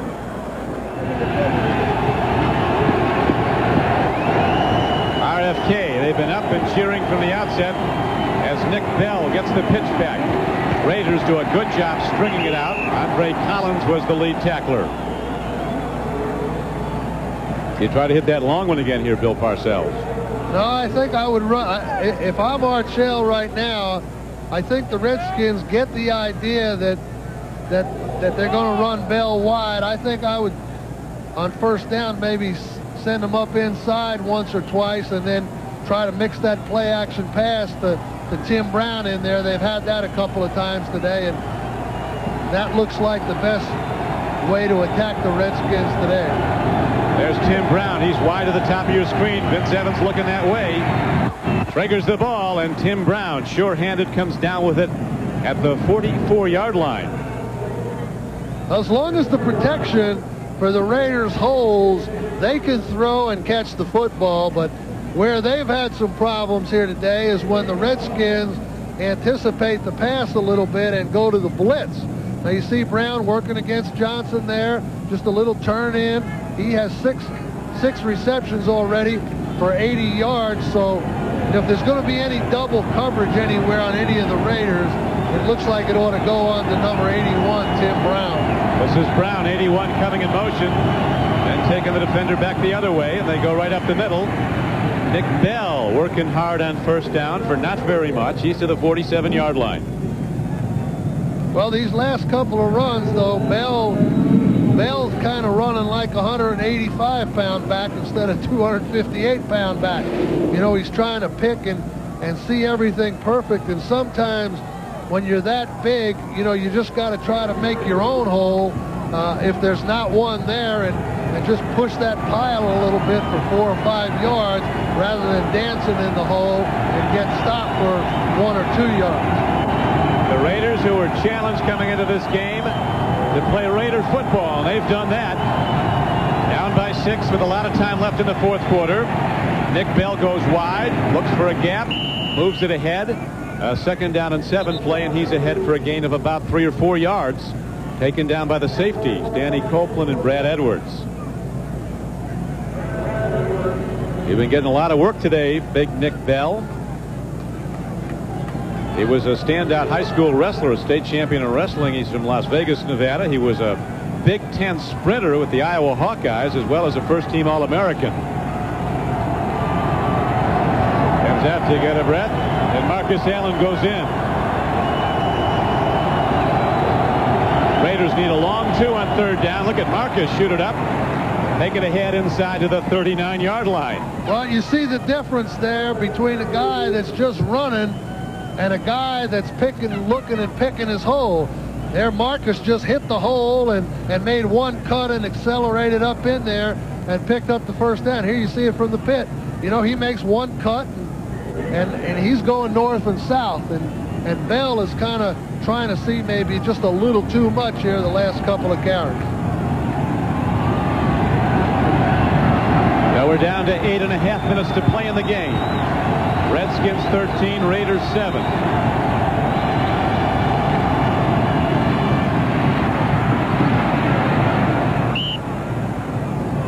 Another straight ahead carry. Well, I think the Raiders have a lot better chance to move the football in the running game if they just line up and run straight at the Washington Redskins.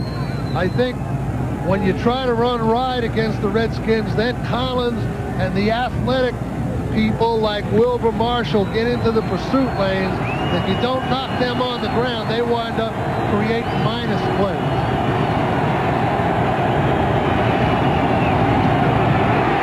Free ball. Bell lost it. Redskins have it. They're whistling the play down. Wilbur Marshall's heading for the end zone, but it'll be brought back. Now we got to see if it's a fumble or... Now looks like the Raiders are going to keep the ball. At least they're clapping like they are. Well, what the Redskins did there on second and short was they ran what we call in football a run blitz, and Wilbur Marshall, of course, has no pass responsibility, and I just mentioned his ability to make a minus plays, and they used them in their blitzing mode that time, and now we've got a 3rd and 10 or 8 for the Raiders. And this is where they've got to control Evans scrambling. 3rd and 8. Evans takes the drop, makes the throw. Marcus Allen weaves ahead. He has a first down. Lost the ball, but they rule he's down. And the Raiders are down to the Redskins' 26-yard line with 7 minutes to play. Well, that was a nice job by Evans. And of course, Marcus Allen's working against the zone defense that time. And He just comes out of the backfield. He knows it's a zone, comes right underneath quickly, and has the ball early, and his vision's up the field, and he's able to get past the first down marker. Now the Raiders will probably be back to running it straight ahead again. Bell is the deep back. Play fake to Nick Bell. Evans throwing. He makes a pitch to Napoleon McCallan, who gets limited playing time from scrimmage. And the man who led the nation in rushing at the nearby Naval Academy in Annapolis makes a play ahead to the 20-yard line. He's got a gain of about 9 yards, about 7 yards on the play. Well, you know, when you get a few of those inside runs going like the Raiders have, even though it just started in the last series, that opens up the play-action passing game and the bootleg off those runs, and that's what you saw there now. Now, the last time in this situation, the Redskins ran that run blitz with Wilbur Marshall, so we'll see if they do something similar again. Markers come in before the snap of the ball.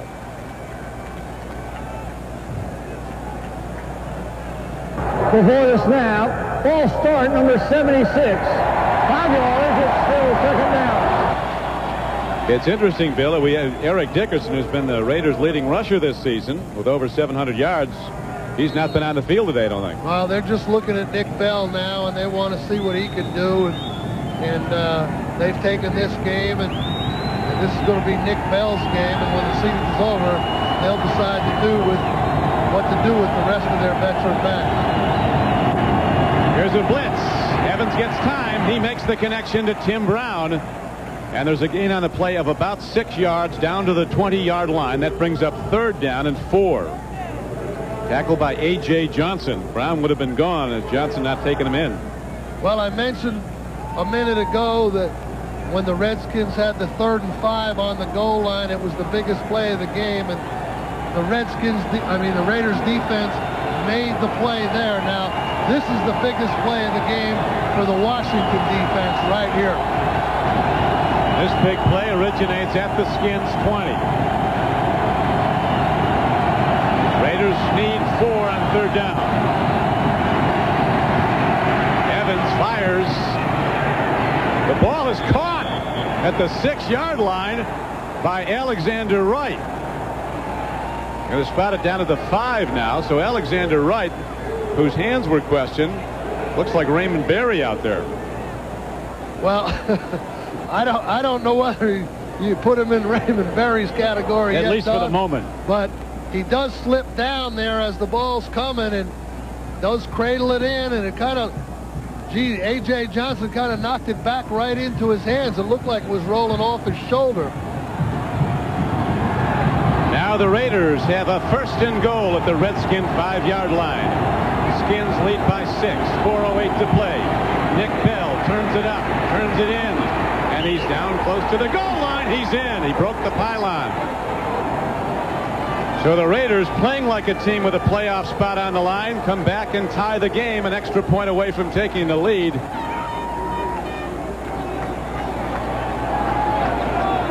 Well, that was a great drive for the Raiders, and you know, they mixed the inside run, and here you see a play that's starting off tackle, and Bell doesn't see what he likes there, so he takes it to the corner and just runs through a couple of the Redskin defenders, and at 2:58 he puts it across the goal line, and now the Raiders have a chance to take the lead, put the pressure back on the Washington offense. Jaeger with the point after try. He drives it through, and with 4:03 left to play in the game, the underdog Raiders have come back to take the lead again. They now lead the Redskins 14-13. A 12-play, 67-yard drive that used up over 8 minutes. Nick Bell on the payoff end. Coaches Shell and Gibbs, though, churning inside as Brian Mitchell runs back the kickoff for the Redskins, who now trail. He breaks it across the 30. Raiders try to strip the ball. They finally get Mitchell all the way out of the 45-yard line of Washington. 46-yard return. So the Redskins getting set for what might be a final drive to try to take back the lead. drive toward the playoff, and the stage is now set with 3:50 left to play. Washington trailing the Raiders 14-13. It was a good kickoff, though, Bill. Well, and Brian Mitchell, the great Redskin return man who's been a big play guy on special teams, now has him in what may wind up being the most important good field position of the year. Jaeger kicked the kickoff 2 yards deep in the end zone, but Mitchell ran it back 46 yards. A field goal would put the Raiders ahead. They go to the run, and Irvins, there's been trouble for the Raider defense all game long, takes it across midfield on first down and ahead to the 49-yard line of Los Angeles.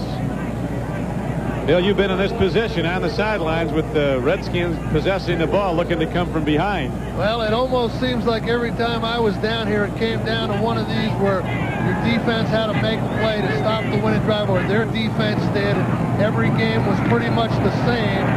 The last possession, who could ever do the most, would wind up winning the ball game, and that's the way it is today here with the Raiders and the Redskins. And of course, the Redskins, I know Joe Gibbs. He will definitely be playing for the field goal right here unless he gets the obvious chance for the quick touchdown. He's going to try and methodically drive it down in field goal range and take all the time off the clock and kick the winning field goal. Rippon looking deep. Lets it go. Art Monk. He's in. Now they're going to spot him at the goal line. But it's point-blank range for the Redskins. Well, there was the chance for the quick strike, and he took it. And Clock's still running. It should be. That's inbounds. All right, it's not in. It's at the goal line.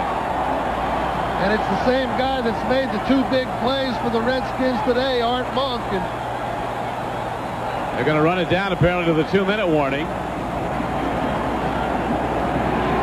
That was close to a touchdown. They call it at the goal line. Well, Art Monk just leaning in and giving a little jab. That's his third reception now for 97 yards. Yeah, he's down.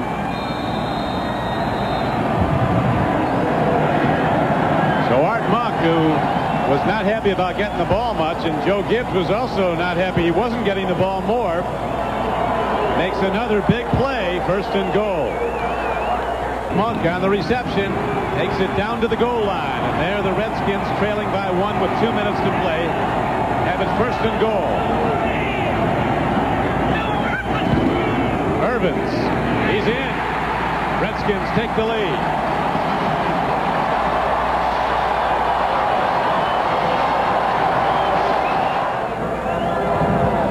That was the problem Parcells Raiders had in the first half. They were out of timeouts in that late drive, and they were well within field goal range, but couldn't align their kickoff, their field goal team. Time ran out on them. Evans was 5 for 5 in that last scoring drive, capped off by the Nick Bell run. 5 for 5 throwing the ball. And he'll come out pitching. There was a penalty against the Raiders on the extra point, so Washington will kick off from midfield. There won't be a return unless somebody misses the ball here. Miller, he'll drive it out of the end zone. Sanfredi got better of it. So in effect, it'll be 1st and 80 on the 20-yard line for the Raiders. They've got to go the whole way. As I said, though, with the 3 timeouts, you know, they still have time to move the ball methodically down the field. Now, in these 2-minute drives, what you like to do is get the thing started and get the momentum going with a nice 15 or 20-yard play if you can. As you pointed out, Bill, they have the 3 timeouts. Last week, Gibbs' lament was we turned the ball over too much. We played well, but turnover count was 3-1 in favor of the Eagles. Today, it's 3-0 in favor of the Redskins. They've not turned it over. Marcus Allen heads for the sideline, gets out of bounds after a gain of about 6 yards. Actually, with a mark, it'll be closer to 7. Taken out by Darrell Green.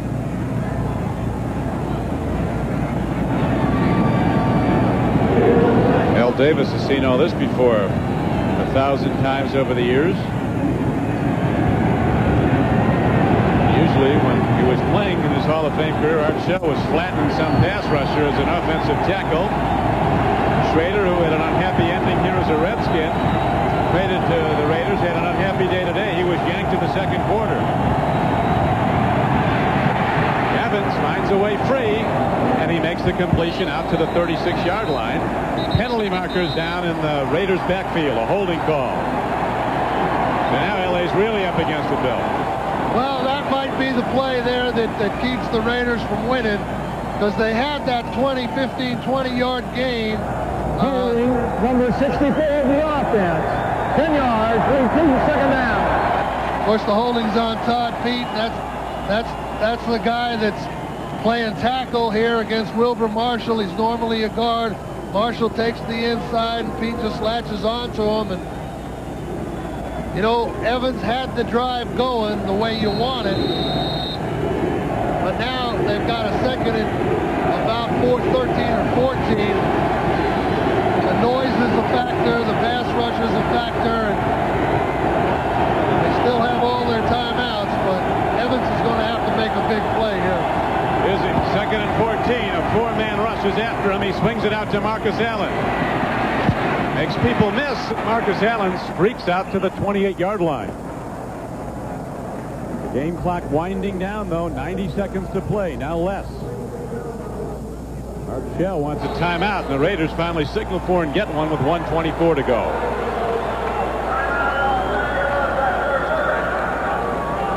So there's not much time left, and a long way to go for the Raiders when we come back.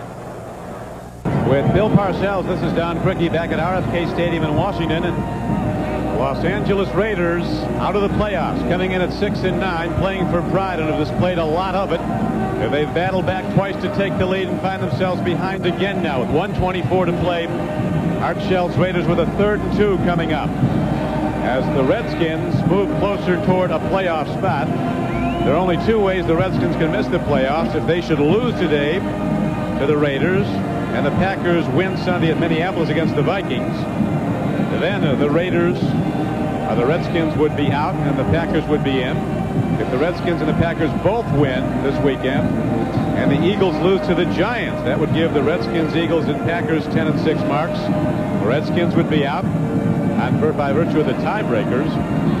So hope is alive, very much so, in Washington, and it won't be decided until after tomorrow's games. Bob Golick, maybe in his last game as a Los Angeles Raider. Helpless now on the sidelines to do anything as the offense is out.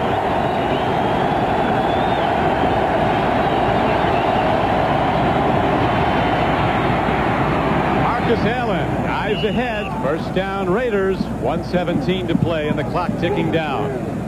Well, now Evans is in the situation here where he needs that big chunky yardage again to get the ball across midfield. The time's starting to get short now, and he needs to get that play to get this drive going. They've been fooling around here. Before the snap, encroachment, number 78 of the defense.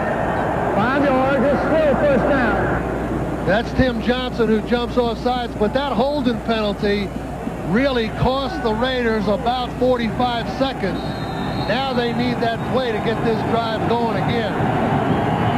1st and 5, 64 ticks left. Evans lets it go long. Willie Gault is out there. Willie Gault has the ball at the 6-yard line. The Raiders have to make sure they get up there and stop the clock or use a timeout. They just used the timeout. That's the play I was talking about. That kind of play did more than get the drive started. Now Willie Gault is just on a post, and Evans throws it as far as he can throw it, and Gault's running as fast as he can. And you know, he's been quiet today, but he just outruns Darrell Green, and it's bombs away. And that's been the Raider trademark over the years. Usually if you don't stop the bomb, you don't stop the Raiders, and strangely enough, that was Willie Gault's first catch today. First of the season, or first of the day, and 27th of the season. While we have a moment, we'd like to tell you that the executive producer of NBC Sports is Terry O'Neill. Coordinating producer of NBC Football, John Faratzis. Today's game was produced by Bill Bunnell. Directed by John McDonough. Associate Director Dick Ellis.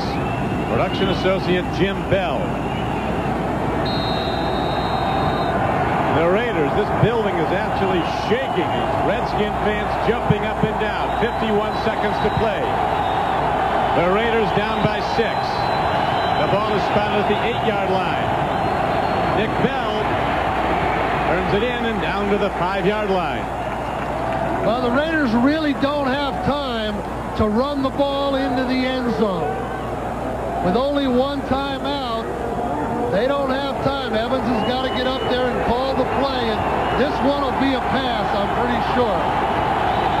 This one has been only great. Nick Bell booming down to the 3-yard line, and the Raiders stop the clock. Well, that shows you what I know, Don. I'm calling passes, and they're running the ball, but that's their last timeout now, and the ball's inside the 5. If they risk running another one here, you know, they may never get that 4th down play off, and it's 3rd and goal, so they can't make a 1st down. So it's 2 plays, 3 yards, and 21 seconds with no timeouts. Gary Robisky, one of the offensive coaches, conferring with Vince Evans. Evans today coming in the 2nd quarter to relieve Jay Schrader, who was pulled from the game. Evans has completed 14 of 20 throws for 210 yards and a touchdown.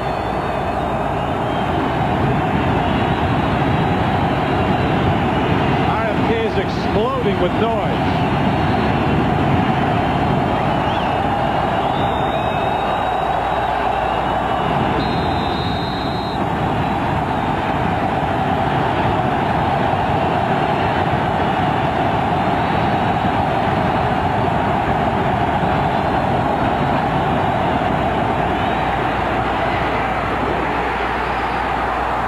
It'll be 4th and goal.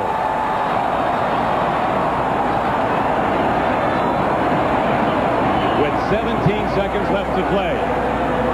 Now the Redskins were in an all-out blitz that was one-on-one all the way across the board. They had Ethan Horton matched up there the way they wanted it, but the Redskins made the play, and their season may well rest right here on their ability to make that one more play defensively. 4th and goal. Here comes another all-out blitz. Evans throws. Touchdown Raiders! Tim Brown.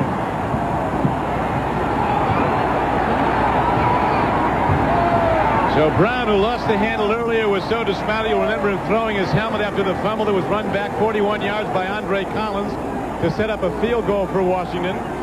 Now makes another big play for the Raiders as Tim Brown is having close to a career day.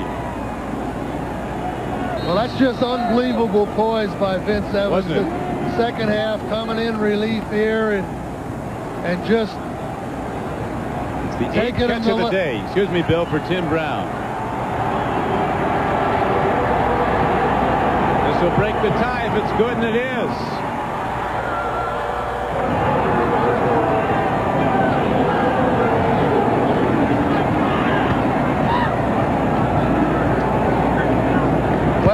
Vince Evans back. Pressure from the weak side. They hit him, but Brown's just loose inside of number 20, Al Boyd Mays. And you see Evans is going to get hit just as he releases the ball. And Brown just works underneath, and of course he vindicates himself of that fumble that set up the Redskins go-ahead touchdown. And it's ironic that he makes the big play, and of course Joe Gibbs, he knows the chances of the playoffs aren't as good as they were just about 3 seconds ago. Arshell on this long season finally with something to cheer about. The 8th reception of the day by Tim Brown. He's caught balls for 88 yards and a touchdown. Even Al Davis, who's had a long season, moment of celebration. Well, you know, they say the winners tell jokes, the losers say deal, and the Raiders sideline, they're telling jokes right now. And the last deal of this game might be the kickoff. 13 seconds left.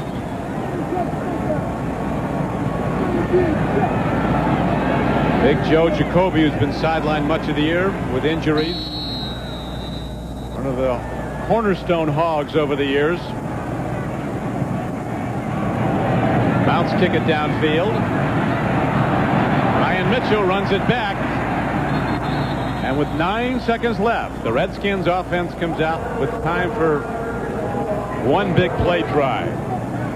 Well, this was always the time when I was on the sideline on the kickoff. I always was wondering when that clock operator was going to start the clock. You know, and it always seemed like it started about 2 seconds too late. Redskin being attended to. David Gullidge, a backup defensive back and special teams player, shaken up.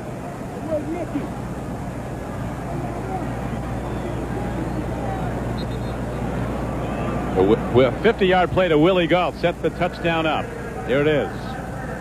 Well, Willie Gault on the bottom of the screen, just on a straight post pattern, and Darrell Green kind of trotting along, and then he realizes that it's going to be a foot race, and the safety Copeland cannot get over there to help Green on the post, and Evans just lays it up, and that's the play that set this whole thing up for the Raiders. And then, of course, Tim Brown makes that clutch reception on 4th down to give them what looks like it's going to be a win here. But, you know, the Redskins, I hate to over-dramatize this thing, but with 2 timeouts, if they could hit one big play right here,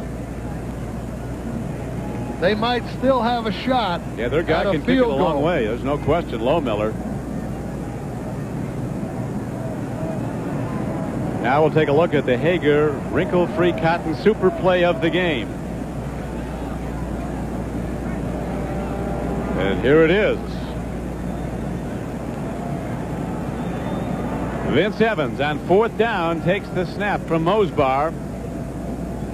This the Hager wrinkle-free cotton super play of the game. The pitch over the middle against a big rush is right on the numbers to Tim Brown, who screens off the defender Elvoyd Mays.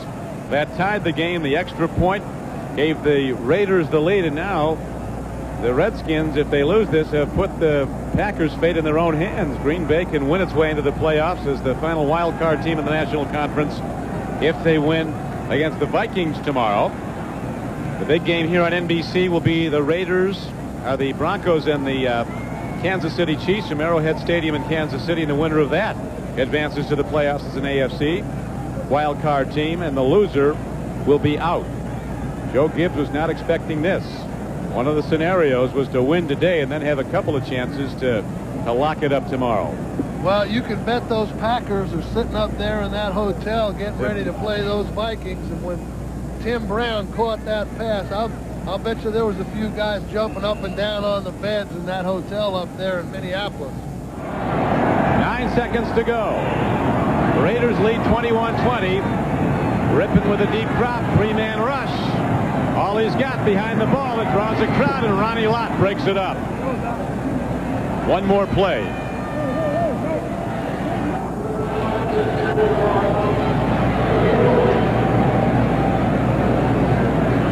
So we talked at the outset, Bill Parcells, the concern that Joe Gibbs had when we met with him yesterday about his team summoning great emotion again after those 2 division rivalries that they fought it out with. They beat the Cowboys in the closing moments here at RFK, and then went to Philadelphia last week and lost in the closing seconds. They failed to come from behind when they had the chance against the Eagles. These our guys just laid it completely on the line 2 weeks in a row. I just hope emotionally they can be up again.